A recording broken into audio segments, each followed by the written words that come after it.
I was extremely bored one night, and bad things tend to happen when there was nothing to keep me out of trouble. I found myself down a rabbit hole looking at old or interesting websites. I think I saw the Space Jam site still up like a small internet time capsule. Seeing that had been a bit of a trip down memory lane. Through clicking random links, I found a site claiming to be a monster blind dating site. I only saw it for a second and the entire thing went down before I got a good look at it. After digging for information about it, I read that it could only be accessed at midnight. If you clicked on the link at 12:01, you may get a glance of it, but then it would go down before you could fill out a dating profile. I thought it was a cute little gimmick. There was no way it could be real. I mean, a monster dating site sounded like something my kid sister would read, but I kinda did want to see what the site looked like. The second it was up, I saw a chunky mouse cursor and blocky sidebars that reminded me of what the internet looked like in the 90s. I can still remember the dial-up tone and my Neopets username. The next night I found myself counting down the seconds until midnight. I refreshed the page a second after the clock rolled over. An odd excitement came when I saw the site go live. It reeked of the early internet, and I loved it. The web page didn't lag and didn't have any terrible design choices that made it impossible to read text or find links like real older sites. I didn't plan on filling out a dating profile, just to look around. I had a countdown of 13 minutes and not much else to look at. The home page displayed a few dating profiles of monsters complete with grainy images, making it hard to really see their features. All of them were booked up. When I refreshed the page, a few of the profiles changed and at least 2 had some availability. When I clicked on them, they became booked up within a second. Were other people on this site? Or was it just a script running in the background? Was this just a fun little joke or some sort of code for people to actually hire sex workers, but in a discreet way? I thought I would never find out the answer. Another option was to make your dating profile instead of trying to book a certain monster. It asked very basic questions and thankfully lacked a spot to fill out your credit card information. As a joke, I filled out a fake profile and used my burner email address I made just for things like this. My time ran out and the site went down. At least I'd been fun while it lasted. I wanted to get a screenshot of it, but when I did, the image was black. I didn't find that strange, but I felt a little disappointed. I didn't have any proof of the odd website. That was until my cell phone pinged showing I had a text. I read the message of dread coming to my stomach. This could not be right. It was from an unknown number saying a date was arranged at 10 p.m. next Friday, with a Google Street View image of a nearby street corner. I tried to think of a way this joke site got my phone number. I was under a family plan, so my number wasn't even under my own name. If they somehow got my name from, what? Hacking my computer somehow? Did I click a bad link somewhere? My antivirus was normally so good at protecting me from my own mistakes. Maybe I should stop being cheap and pay for a VPN. Just to be safe, I deleted the message and blocked the number. I then did a massive password overhaul and a few virus scans that came up empty. I kept an eye on my bank and emails to see if anyone tried getting into my accounts to have nothing happen in the next few days. I learned my lesson: just clicking random links and going on a sketchy site wasn't worth it. I also avoided the street corner for the rest of the week. I needed to take a long way home from work, but refused to be anywhere near the place. I got worried about how they got my address. Did they really have my address or just a general location and send the text to freak me out? I couldn't really do anything about it besides keeping my doors locked and an eye out for anything strange. The cops would laugh in my face if I brought this to them. I fully planned on staying on Friday night. Best not to even be outside, in case this wasn't a prank pulled by someone with a bad sense of humor. But a friend of mine called me over requesting I bring him some soup from a restaurant down the street. Everything was within walking distance and my buddy was sick as hell. He didn't want to pay the $10 delivery fee plus the tip when he could just ask me to do it and give me the tip instead. I put aside my fear and did him the favor to get him his damn broccoli and cheddar soup. He'd done a bunch of stuff for me in the past, so I needed to help him out. On the way back from his place, I kept my hands in my pockets and looked around expecting someone to be following me. It was Friday night and almost 10. The sun has long since set in the street empty of other people. I took the long way again, still refusing to go near that street corner. My pulse rose every time I heard a sound on my walk. Only 2 blocks to go from home, and I relaxed a little. I felt silly letting that sight get to me so badly. From behind I heard some papers fluttering in the wind. Nothing strange about that, so I didn't turn around to look. If I did, I would have gotten a head start at running. "Mr. Stevens." A voice came from behind and I stopped dead in my tracks.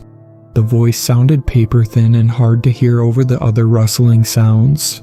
I realized that papers could not be fluttering in the wind because there wasn't a breeze. Slowly, I turned only my head, trying to see the source of the voice that called my name. The street was lined with lamp posts. From between 2 posts, a shape came out of the darkness and into the same light I stood under. The thing is at least 10 feet tall and long. The body was in constant motion and made of different sized pieces of dark stained paper. I didn't see any kind of arms or legs on the creature. Instead, it appeared to float a few inches off the ground. I darted my eyes upwards to look at the face. A large scroll hung down from the forehead attached to a massive twisted golden horn. The paper covering most of the face had odd golden writing on it. Under the paper, I saw a pair of sunken dark eyes and a mouth that reached to each end of the face. The hair was also made up of those papers flowing outwards. They were covered with the same golden writing. We made eye contact, and a smile came that showed off countless needle-pointed teeth. Yeah, no, I booked it. I wasn't going to deal with whatever this thing was. I ran down the block, my legs burning within seconds. I wished I stayed in shape.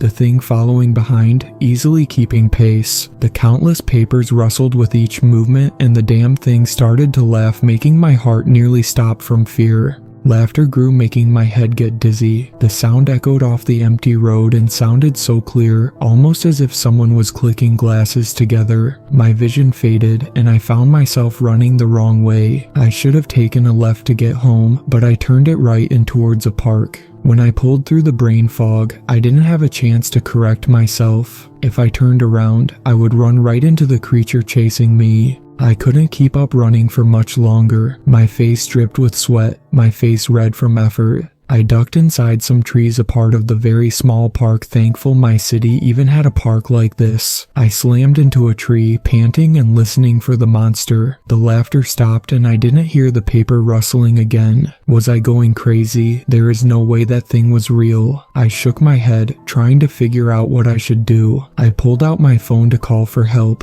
Even if it wasn't real, I needed someone to come down here to get me to a hospital to get my brain looked at. I stood sweating and fear turning my body cold. My phone refused to turn on. I held down all the side buttons, forcing the phone to restart. It came back on, but the screen showed a glowing golden symbol and not the photo of my baby sister as my lock screen. This simply could not be happening. I needed to find a person, a real person to help. I looked up through the dark trees and saw some leaves that looked a bit strange. All at once, golden writing flickered on, showing the outline of the monster wrapped around a tree staring in my direction. I let out a scream that in any other situation would be embarrassing. Blinded by fear, I ran right into a tree, smashing my nose and causing it to bleed. I ran again, mind blank. I had no thoughts but to just get the hell out of there. I spilled out from the trees and into the park. The play equipment was off in the distance, but no one was in sight. I also considered trying to hide in the plastic slide, or inside the worn-out hollow plastic dinosaur that had seen better days. My feet became tangled trying to race up the hill, and I fell forward. The papers were on me at once. I rolled on my back, looking up at the creature and directly at the face inches away from my own. The eyes glittered in twisted joy at my fear. I was mistaken about this thing not having any limbs. A set of arms came from under the papers to grab my own. The ice-cold skin made my entire body crawl. I kicked my feet and more arms shot out. Soon I was pinned down to the hard ground with too many hands to count. The creature let out another ringing laugh that made me nearly pass out. I snapped back when the thing flicked out a tongue to run it over my face, tasting the blood from my nose. I do not normally kiss on the first date, But you are a precious little thing, the monster spoke, the whispery voice causing my body to shake. Date? I choked out, mind moving slowly. Was that damn monster dating website real? I didn't have a chance to really think about it. The face came down over my own, the flesh colder than anything else I've ever felt. The sheer cold hurt my skin. Second passed and the pain became bearable, and the icy feeling started to fade. The hands gripped tighter, bruising in some places. When the monster pulled away, I gasped for air, unable to do anything else. I looked up and did not like the look in that creature's eyes. It looked starving, mouth wide and twisted, in an uneven smile with saliva starting to drip out of the corners of the mouth. The long tongue came out and licked it away, but it was a losing battle to keep its face clean. I started to worry this thing had other ideas for me besides tearing my organs out as a snack.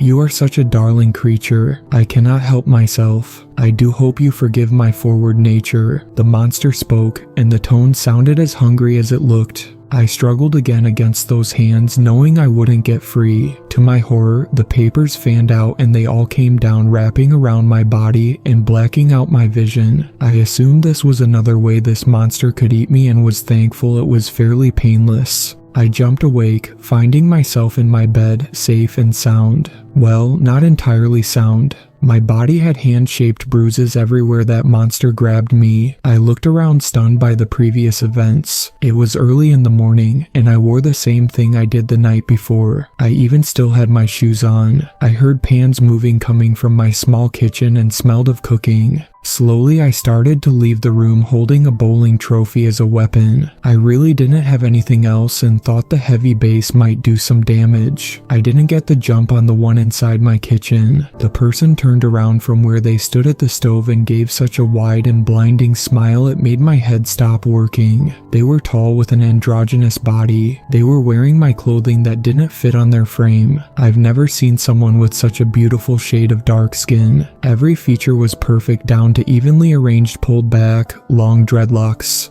I made you some breakfast. I can't stay long. You need to buy more food. There isn't much here. Do you need money? Hang on. My mind was still in shock, leaving me unable to respond. I watched as the stranger placed some scrambled eggs on a plate and set them down on the counter. I didn't own a table and just ate my computer desk. When the person stopped in front of me, I became so spellbound by their golden eyes that I didn't even notice they took my weapon away and placed something in my hand. I shook my head to look down to see a small pile of glittering gold pellets in my hand. No, they had a shape I recognized and wanted to toss the gold when I saw they were human teeth of different sizes. I can turn things to gold. I had these just taking up space, so I made them useful. Get yourself something nice and don't be late for our date next Friday, although I don't mind chasing you down. That was the most fun I've had in a while. I couldn't find my voice. I had a million questions. The first one was why they just had human teeth. With so many questions, I found it impossible to pick one to speak.